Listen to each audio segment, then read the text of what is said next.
ഓം നമോ ഭഗവതേ വാസുദേവായ. ഓം നമോ ഭഗവതേ വാസുദേവായ.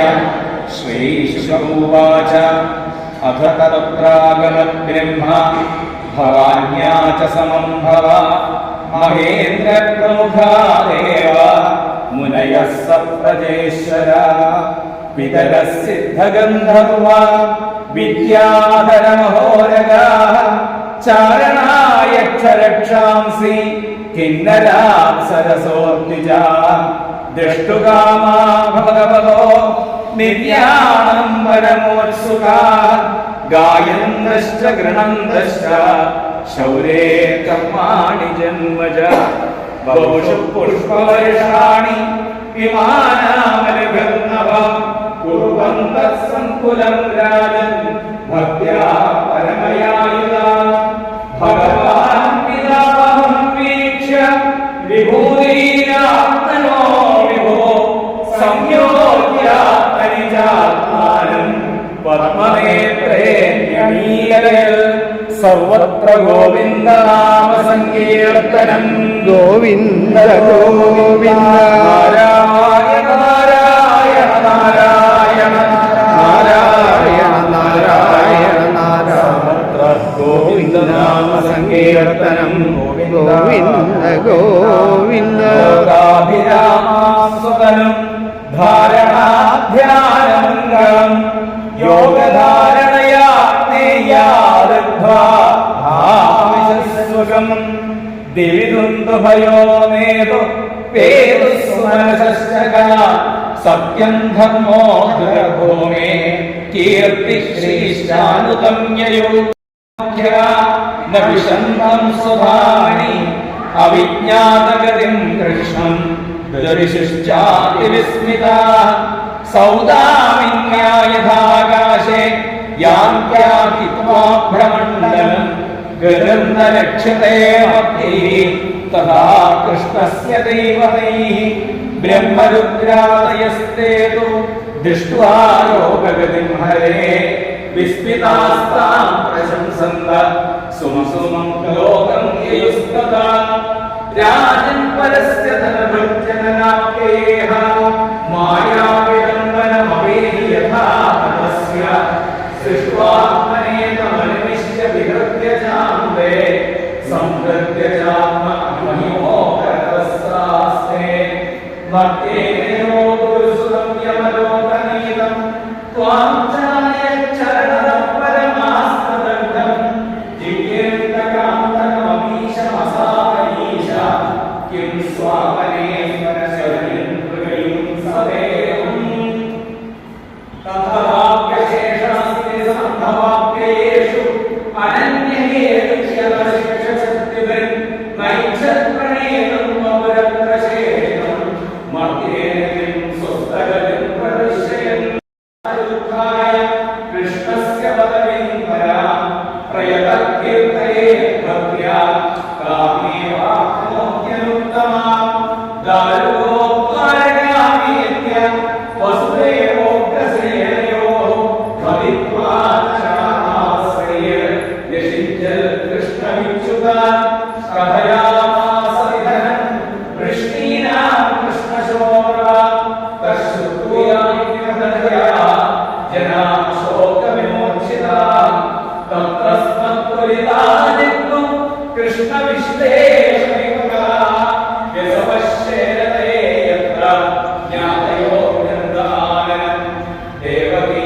രോഹിണീ ചൈവ വസുദേവാന്തഥാ സുതോ കൃഷ്ണരാമാവശ്യന്താൻ ശോകാർത്താ വിരഹസ്മൃതിം പ്രാണാംശ്ച വിരഹസ്തത്ര ഭഗവതി വിരഹാപുരാ ഉപഗുഹ്യമതിം സ്നാഹ ചിചാമാരുരുഹസ്ത്രിയാ രാമപത്ന്യശ്ച തദ്ദേഹം ഉപഗുഹ്യാന്നിമാവിശൻ വസുദേവപത്ന്യസ്തൽരാത്രം പ്രദ്യുമ്നാദീൻ ഹരേ സ്പൃശാ കൃഷ്ണപത്ന്യോ വിഷന്നഗ്നിം രുക്മിണ്യാദ്യാസ്തദാത്മിക അർജുന പ്രേയസഃ സഖ്യോ ആത്മാനം സാന്ത്വയാമാസ കൃഷ്ണഗീതൈ സദുഃഖിഭിः ബന്ധൂനാം നഷ്ടഗോത്രാണാം അർജുനഃ സാംബരായി ഹതാനം കാരയാമാസ യഥാ പതനപൂർവശ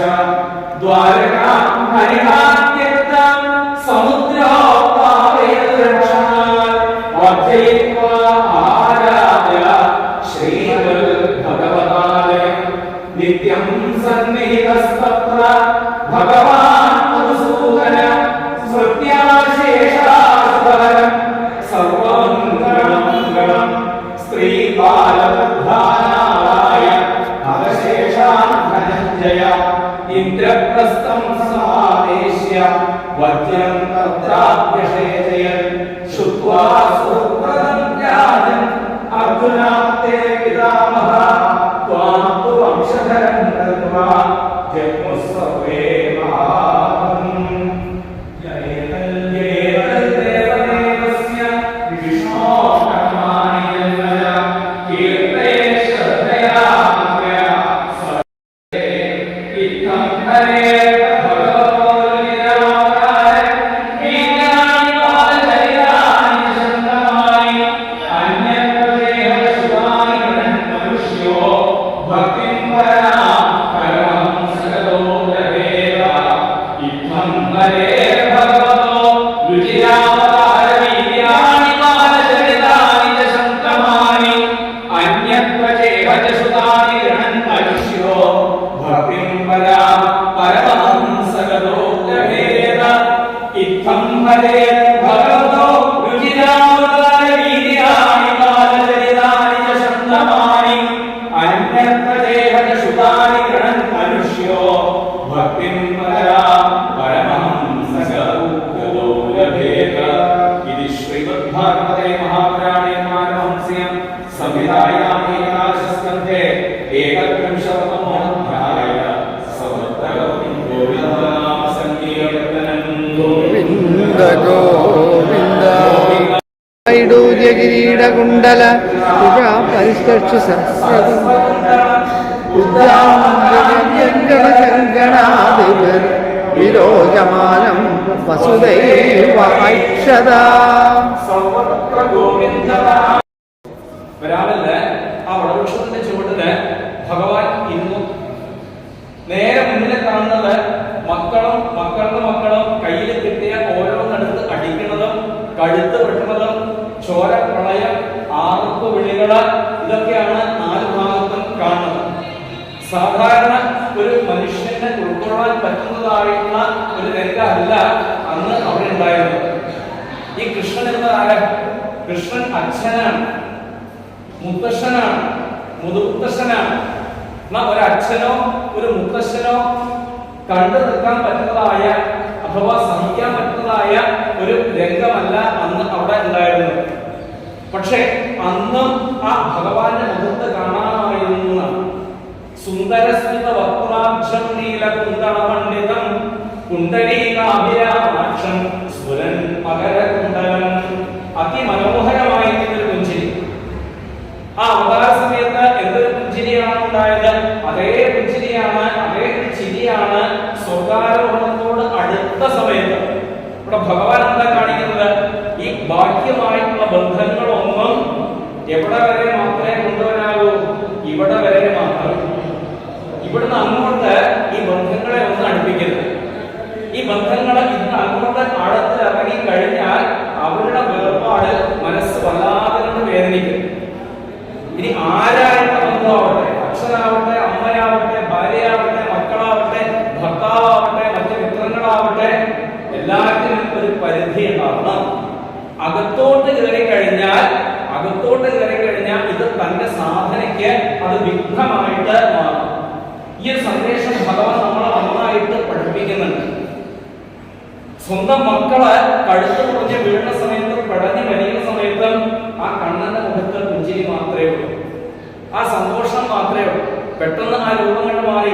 ചതുർഭുജം, 4 കൈകളാണ്, ശംഖചക്ര ഗദാപദ്മാദികളൊക്കെ കാണാൻ സാധിക്കുന്നുണ്ട്. ഈ സന്ദർഭത്തിലാണ് ജരാ എന്ന വേടൻ ആ ഭഗവാന്റെ പാദം കാണുന്നതും വിഷം പുരട്ടിയതായിരിക്കുന്ന ആ കൂരമ്പ് ആ പാദത്തിൽ തുളച്ചു കയറ്റുന്നതും. ആ ജനയ്ക്ക് ഭഗവാൻ മുക്തി കൊടുത്തു. സുഹൃത്തുക്കള് എവിടെയാണോ എത്തിച്ചേരാൻ അവിടെ എത്തട്ടെ. ആ ശ്രീ വൈകുണ്ഠാണ്. അവതാരം കഴിഞ്ഞ സന്ദർഭത്തിൽ ആ പൂതനയ്ക്ക് കൊടുത്ത മോക്ഷമാണ്. ഏറ്റവും അവസാനം കാലില് പൂരമ്പ് തുളച്ച് കയറ്റിയതായിരിക്കുന്ന ആ ജലയ്ക്ക് ഭഗവാൻ കൊടുത്തത് ഇതേ മോക്ഷമാണ്. ഈ സ്നേഹത്തിന് മുമ്പില് ഒന്ന് നമസ്കരിക്കാനല്ലാതെ വേറെ ഒന്നിനും നമുക്ക് പറ്റില്ല, വേറെ ഒന്നിനുള്ള കഴിവ് നമുക്കില്ല. അത്ര ഒരു സ്നേഹമാണ്, അത്ര ഒരു കാരുണ്യമാണ് ഓരോ ക്ഷണവും ഭഗവാൻ നമ്മിൽ ചൊരിഞ്ഞുകൊണ്ടേയിരിക്കുന്നത്. ശ്രീമദ് വാൽമീകി രാമായണത്തില് അയോധ്യാകാണ്ഡത്തിന്റെ 1-ാമത്തെ സർഗത്തില് ശ്രീരാമ ഗുണങ്ങൾ ധാരാളം പറയുന്നുണ്ട് വാൽമീകി ഭഗവാൻ. അതിൽ എടുത്തു പറയുന്നതായിരിക്കും ഒരു ഗുണങ്ങൾ കഥഞ്ചിത് ഉപകാരേണ ഹൃദയമൈകേന ദുഷ്യതി ന സ്മരതി അപകാരാണ ശതം അപി ആത്മവക്തയാ. ചെറിയ ഒരു ഉപകാരം ഭഗവാൻ ചെയ്തു കൊടുത്തു കഴിഞ്ഞാൽ വലിയ സന്തോഷമായിരുന്നു. എന്ത് ഉപകാരമാണ് നമുക്ക് ആ ഭഗവാനോട് ചെയ്തു കൊടുക്കാൻ സാധിക്കുക? ഒരു ഉപകാരം ചെയ്യാനില്ല. ഒരു ഉപകാരം പ്രത്യേകിച്ച് ഭഗവാനോട് ചെയ്യാനില്ല. ഉണ്ട് ഏതുപോലെ എന്നാണെങ്കിൽ ചെറിയ കുട്ടികളെ ഇടയ്ക്ക് അമ്മമാർക്ക് ചെയ്തു കൊടുക്കുന്ന ഉപകാരം പോലെ എന്ന് വേണമെങ്കിൽ പറയാം. ഇപ്പൊ ചെറിയൊരു കുട്ടി വികൃതി കാണിച്ചുകൊണ്ട് നടക്കുന്നു, അവനൊന്ന് ഒഴിച്ചെടുക്കണമെങ്കിൽ അമ്മ പെടുന്ന പെടാപ്പാട് കുറച്ചൊന്നുമല്ല, നല്ലോണം മെനക്കണം അല്ലേ? ചിലപ്പോൾ പാട്ട് പാടേണ്ടി വരും, ഗോഷ്ഠി കാണിക്കേണ്ടി വരും. അങ്ങനെ ഇരിക്കെ ഒരു ദിവസം ഭഗവാൻ അനുവദിച്ചു കൊടുത്തിരിക്കുകയാണ്. അപ്പൊ ഈ കാരുണ്യത്തിന് മുമ്പ് നമസ്കരിക്കാനല്ലാതെ വേറെ ഒന്നിനും നമുക്ക് സാധിക്കില്ല. അവിടുന്ന് പിന്നീട് ജലയ്ക്ക് മുക്തി കൊടുത്ത ശേഷം ദാരുവിനെ പറഞ്ഞ ശേഷം ദാരുവിനോട് പറഞ്ഞു, ദ്വാരകാപുരിയിൽ ബാക്കിയുള്ളവരൊക്കെ അർജുനന്റെ കൂടെ പോട്ടെ, വൃദ്ധന്മാരും സ്ത്രീകളും കുട്ടികളും ഒക്കെ പോട്ടെ, വജ്രനാഭൻ മധുരയിൽ രാജാവായിട്ട് വാഴട്ടെ. ഇങ്ങനെയുള്ള ചില നിർദ്ദേശങ്ങളൊക്കെ കൊടുത്തു. ഇന്നേക്ക് 7-ാമത് പകല് ഈ ദ്വാരക നഗരി പൂർണ്ണമായിട്ടും സമുദ്രത്തിന്റെ അടിയിലാകുന്നതാണ്. ഇത്രയും പറഞ്ഞ ദാരുവിനെയും അവിടെ പറയിച്ചു. തന്റെ സേവനനെ ആവശ്യമില്ല എന്ന ഭാവം ദാരുവിനെയും അവിടെ നിന്ന് പറഞ്ഞയച്ചു. പതുക്കെ ഭഗവാൻ അവിടെ നിന്ന് എഴുന്നേറ്റ് ഈ സ്ഥാനം വരെയാണ് ഉള്ളത്. തൊട്ടപ്പുറത്താണ് ആ സ്ഥാനം, നമുക്ക് അങ്ങോട്ട് പോകാം. ഈ സ്ഥാനം വരെയാണ് ഉള്ളത്. എന്താ ഇവിടെ വരാൻ കാരണം? തന്റെ ജ്യേഷ്ഠനായിരിക്കുന്ന ബലരാമൻ നേരെ നടന്ന് പ്രഭാസത്തിൽ കുറിച്ച് ഇരുന്ന സ്ഥാനാണ് തൊട്ടടുത്ത്. ഇവിടുന്ന് ഈ ബലഭദ്രക്ക് തോന്നി തന്റെയും ആവശ്യപ്പെട്ട സമുദ്രം നോക്കിയാൽ കണ്ടിരുന്നു. ഈ ദേഹത്തെ തന്റെ യോഗശക്തിയാൽ മാറ്റി 1000 ഗുണങ്ങളുള്ള സാക്ഷാൽ അനന്തനായിട്ട് ശോഭിച്ച് നേരെ വൈകുണ്ഠത്തിലേക്ക് മറഞ്ഞു എന്നാണ് കണ്ടത്. ആ ബലരാമന്റെ ഗുഹയാണ് തൊട്ടടുത്തുള്ളത്. നമുക്ക് അവിടെ പോവാൻ പുഴ. ഏട്ടൻ ഇരുന്ന അടുത്ത് തന്നെ ജ്യേഷ്ഠന്റെ കൂടെ തന്നെ ആവട്ടെ തന്റെയും അവസാന ഭാവം എന്നൊരു പക്ഷെ ഭഗവാൻ കരുതിയതാണ്. അങ്ങനെ ജ്യേഷ്ഠൻ ഇരുന്ന അടുത്ത് തന്നെ വന്ന് അവിടെ ഇരുന്നു, ചമ്രം പടിഞ്ഞിരുന്നു. നേരെ മുകളിലേക്ക് നോക്കി. മുകളിലേക്ക് നോക്കിയ സമയത്ത് എല്ലാവരും ഇവിടെ ഒരുങ്ങി നിൽക്കുന്നുണ്ട്. എന്തിനാ? സ്വർഗാരോഹണ മഹോത്സവം കാണാൻ വേണ്ടിയിട്ട്. അവതാരവും സ്വർഗാരോഹണവും ഉത്സവമാക്കി തീർത്ത ഒരാളുണ്ടെങ്കിൽ അത് ദ്വാരകാനാഥനായിരിക്കുന്ന ഈ കൃഷ്ണനാണ്. ഇത് രണ്ടും അറിഞ്ഞുകൊണ്ട് ആഘോഷിച്ച ഒരാളുണ്ടെങ്കിൽ അത് കൃഷ്ണനാണ്. നമ്മുടെ ജീവിതത്തിൽ ഇത് രണ്ടും ആഘോഷിക്കേണ്ടത്. ജന്മം ആഘോഷിക്കേണ്ടത് ആരാഘോഷിക്കുന്നത്? മാതാപിതാക്കളാണ്, നമ്മൾ അറിയുന്നില്ല. മരണം ആഘോഷിക്കുന്നുണ്ട് ആരാഘോഷിക്കുന്നത്? വിഷമിക്കേണ്ട മക്കളാണ്. ഇത് രണ്ടും അറിഞ്ഞ ആളാണ്, ഇത് കാണിച്ചു തന്ന ആളാണ് ഭഗവാൻ. മരണം എന്ന് വെച്ചാൽ നമ്മുടെ ഭാഷയിൽ പറഞ്ഞു മാത്രമേ ഉള്ളൂ. മരണം എന്ന് വെച്ചാൽ അവസാനത്തെ ഒരു അർത്ഥം മാത്രമാണ്. അങ്ങനെ ബ്രഹ്മാധിപർക്ക് ആകാശത്ത് നിലനിൽക്കുന്നുണ്ട്, സിദ്ധന്മാരുണ്ട്, ചാരണന്മാരുണ്ട്, ഗന്ധർവന്മാർ പാട്ട് പാടുന്നുണ്ട്, അപ്സരസുകൾ നൃത്തം വയ്ക്കുന്നുണ്ട്, പുഷ്പവൃഷ്ടി ചൊരിയുന്നുണ്ട്. ഭഗവാൻ തൊഴുതുകൊണ്ട് ചതുർമുഖനായിരിക്കുന്ന ബ്രഹ്മാവിനെ നോക്കി. അങ്ങയുടെ പ്രാർത്ഥന പ്രകാരമാണ് ഈ വേഷം കിട്ടിയത്. ഇപ്പോൾ 125 മനുഷ്യവർഷം കഴിഞ്ഞിട്ടുണ്ട്. ദ്വാപരാന്ത്യത്തില് മനുഷ്യന്റെ പരമാവധി ആയുസ്സാണ് 125. അതാണ് ആ കൃത്യം 125 എന്ന ആ സംഖ്യ ഭഗവാൻ തിരഞ്ഞെടുക്കാൻ കാരണം. ഇന്ന് 125 വയസ്സ് പ്രായമായിട്ടുണ്ട്. ഇനിയും ഈ രൂപത്തിൽ മനുഷ്യഭാവത്തിൽ ഇവിടെ നിൽക്കുന്നത് ഭംഗിയല്ല. വേണ്ടവർക്ക് കഴിഞ്ഞില്ലേ, വേണ്ട പോലെ ആയില്ലേ എന്നൊരു ചോദ്യമാണ്. ബ്രഹ്മാവ് അവിടെ നിന്ന് നമസ്കരിച്ചു. മഹാപ്രഭുവായിരിക്കുന്ന കൃഷ്ണനെ അവിടെ നിന്ന് നമസ്കരിക്കുകയാണ്. ഒക്കെ വേണ്ട പോലെ ആയിട്ടുണ്ട്. ആ ബ്രഹ്മാവിനെ നോക്കി ഒന്ന് പുഞ്ചിരിച്ചു. അസലായിട്ട് ചിരിച്ചുകൊണ്ട് ആ താമര കണ്ണൻ തന്റെ താമര കണ്ണുകള് പതുക്കെ പതുക്കെ പതുക്കെ പതുക്കെ പ്രകാശം മാത്രം പ്രഭാസം. പെട്ടെന്നൊരു പ്രകാശം മാത്രം. ആ പ്രകാശമല്ലാതെ വേറെ യാതൊന്നുമില്ല. എന്താ പ്രകാശം? ആ പ്രകാശമാണ് ജ്ഞാനപ്രകാശം. ആ ജ്ഞാനപ്രകാശം പരന്നതായിരിക്കുന്ന ഇടാണ് ഈ പ്രഭാസം എന്നതായിരിക്കുന്ന ഈ ഒരു തീർത്ഥം. ഈ തീർത്ഥത്തിലാണ് പൂർവജന്മ സുഹൃതം കൊണ്ട് മാത്രം നമ്മളെല്ലാവരും ഇവിടെ എത്തിപ്പെട്ടത്. യാതൊരു ബുദ്ധിമുട്ടുമില്ലാതെ ശ്രീകൃഷ്ണ ഭഗവാന്റെ സ്വർഗാരോഹണ ഭൂമിയിൽ എത്തിച്ചേരാൻ നമുക്ക് സാധിച്ചു. പണമുണ്ട്, ആരോഗ്യമുണ്ട് എന്ന് കരുതി എത്തിപ്പെടാൻ പറ്റുന്നതായ ഒരു ഇടമല്ല ഇത്. ഗുരുക്കന്മാരുടെയും അതുപോലെ പിതൃക്കളുടെയും ഒക്കെ അനുഗ്രഹം നിങ്ങൾക്ക് എല്ലാവർക്കും നല്ലോണമുണ്ട്. അതുകൊണ്ട് മാത്രമാണ് ഒരു വിഷമമില്ലാണ്ട് എത്തിയത്. ഇത് ഇങ്ങനെ പറയാൻ കാരണം വെച്ചാൽ മറ്റൊന്നുമല്ല, നമ്മുടെ ഈ യാത്ര കഴിഞ്ഞ ആഴ്ച നിശ്ചയിച്ച് വെച്ച അഹമ്മദാബാദ് തിരിച്ചു വന്ന വഴിക്ക് പുണ്യം വന്നിരുന്നു. അപ്പോൾ നിങ്ങളുടെ വഴിയൊന്നും ഉണ്ടായിരുന്നില്ല, അങ്ങനെ എത്തിപ്പെടാനും പറ്റുമായിരുന്നില്ല. അപ്പോൾ ഭഗവാന്റെ അനുഗ്രഹം നമുക്ക് അതോടെ ഉള്ളതുകൊണ്ടാണ് അന്തരീക്ഷം പോലും നമുക്ക് അനുകൂലമായിട്ട് മാറിയത്, അല്ലെ? അന്തരീക്ഷം പോലും നമുക്ക് അനുകൂലമായിട്ട് മാറിയത്.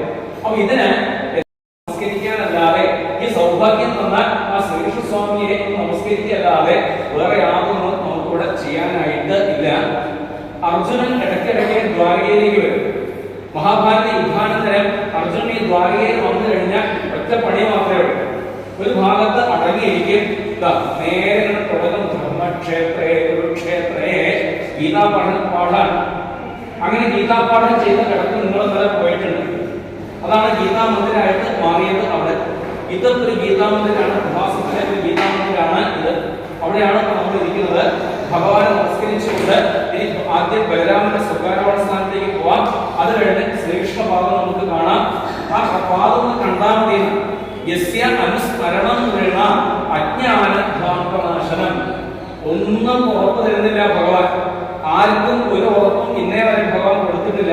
പണം ഉണ്ടാവുന്നോ, പ്രതാപം ഉണ്ടാവുന്നോ, അധികാരം ഉണ്ടാവുന്നോ, കയ്യൊട്ടുണ്ടാവുന്നോ, സുഖം ഉണ്ടാവുന്നോ, എന്താ വെച്ചാൽ നാളെ ഉണ്ട് എന്ന കാര്യത്തിൽ ആർക്കും ഇത് ഉറപ്പൊന്നുമില്ല.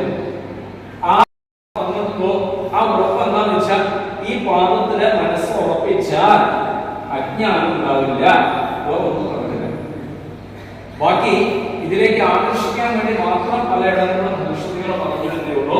ഈ അജ്ഞാനം പൂർണ്ണമായിട്ട് ഇല്ലാതായി തീർന്ന് നമ്മുടെ ഉള്ളില് ആ ശ്രീകൃഷ്ണ ഭഗവാൻ, യോഗേശ്വരനായിരിക്കുന്ന ആ ഭഗവാൻ പരിപൂർണ ഭാവത്തിൽ പ്രകാശിക്കട്ടെ എന്ന് നമുക്ക് പ്രാർത്ഥിക്കാം. ശ്രീകൃഷ്ണ ഭഗവാൻ സ്വർഗാരോഹണ സ്ഥാനം പോയി കഴിഞ്ഞാൽ അവിടെ കൃത്യമായിട്ട് സ്വർഗാരോഹണം നടന്ന ദിവസവും സമയവും അവിടെ കുറിച്ച് വെച്ചിട്ടുണ്ട്. അത് ഒന്ന് ഹൃദയത്തിൽ പകർത്തിയെടുക്കാൻ നമസ്കരിച്ചിട്ട് എഴുന്നേൽക്കും.